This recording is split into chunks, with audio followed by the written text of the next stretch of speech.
Hey, I'm glad that you joined me today. If you are watching this, it means that you're on your way to boost your knowledge or vocabulary in the field of information technologies.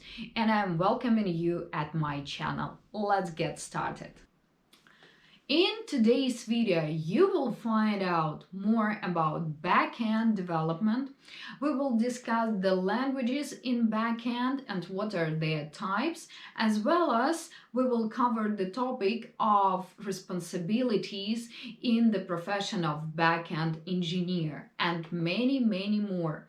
So stay tuned with me, and just before we jump into our today's lesson, I recommend you to click on the button subscribe so you wouldn't miss a single video we publish on our channel, as well as if you enjoy the content, just put your like below. That's going to be awesome.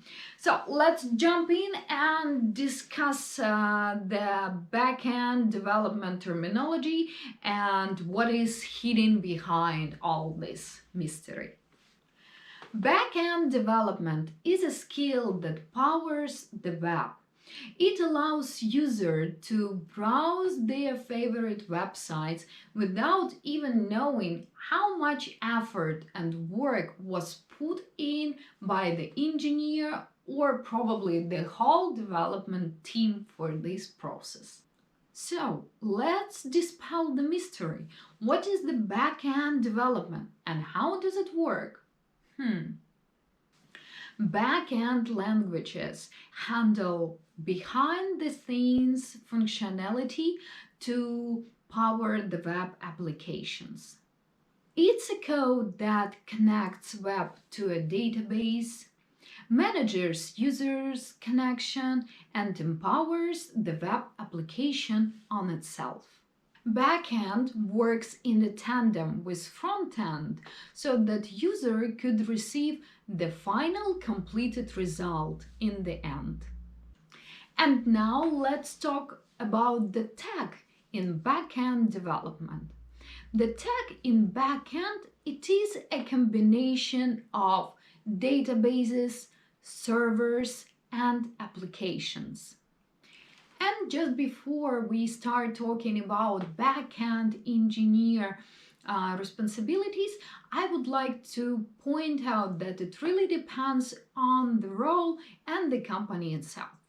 Nevertheless, the common duties for backend engineer may include writing APIs.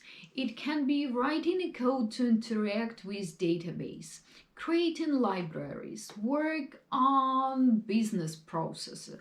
It can be data collection and many more. And now let's jump into the types of backend languages. So backend languages can be object-oriented, or in short OOP, or functional language. And now let's find out what is the difference between these two. The object-oriented programming language focuses on the creation of the object. Moreover, the statements in OOP should be executed in particular order. And most common examples of object-oriented languages include Java, .NET, and Python. Also, backend languages can be dynamically typed or statically typed. A language is statically typed if the type of a variable is known at a compile time instead of a runtime. And if we take a look at the examples of statically typed languages, they include C, C++, Fortran, Pascal, and Scala. Meanwhile, a language is dynamically typed if the type of variable is known during the runtime.